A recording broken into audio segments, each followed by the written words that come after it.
one of the things that young journalists have to do these days is being an algorithm appeaser. You really have to kind of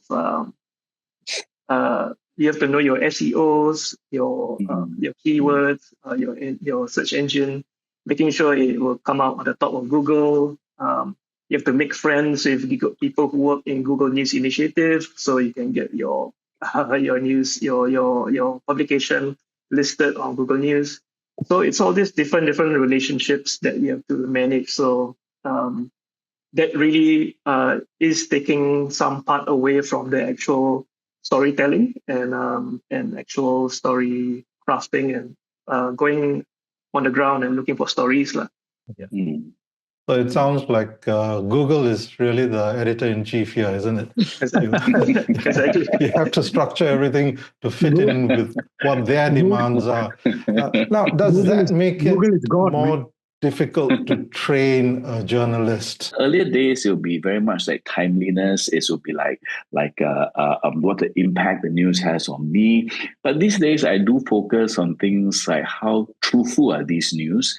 I mean, half of the things I read on the internet, on the social media, are pretty sensationalized news in that sense, that they are all really out to capture eyeballs, to capture you clicking onto the link and all that. Those are some of the things that I always get very annoyed when I click on the link and realize that there is really no substantial news in there. News these days isn't just about like breaking updates or official announcements. It's become about capturing what's relevant, what's resonant, and relatable to specific communities. It's really about like reporting on what people are talking about in everyday life, what they're experiencing on the ground, and probably what's trending in online communities as well.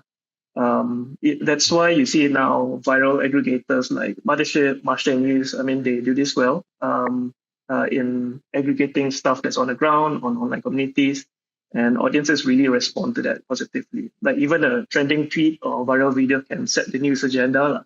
And what becomes news right now is less about traditional authority, like top-down, like what it used to be like top-down approach. It's right now more about like collective resonance. I don't know how I would survive in today's media world because the whole maybe you call it a metric, is speed. Get it out fast. But ours was, is it correct? Is it fair? Is it timely? But what is the provenance of your material? Who is saying this? Why are they saying this? Have you asked them?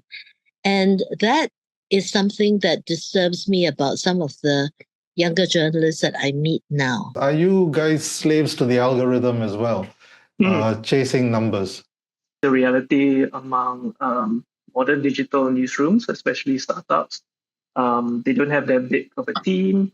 They only have like a handful of reporters. They don't have who don't have specific beats to adhere to, and their job is basically just scan Facebook, scan Twitter, scan the internet to search for the biggest controversy or the biggest thing that's happening there. So it can be kind of like disheartening, like all the things that we've learned in school about journalism, about accuracy, about taking the time to make sure your readers can process and digest it in a more meaningful manner. Sometimes that gets thrown out of the window entirely when you get to these newsrooms where the key is basically being the first, because it is kind of like hard to be competitive when you're not only competing with other publications, you're competing with entire platforms, search engines, social media platforms, Instagram, TikTok, and all that stuff. So I think what really is the key question I guess journalists would ask is, how do you stay measured and responsible in content creation while still being able to capture people's attention?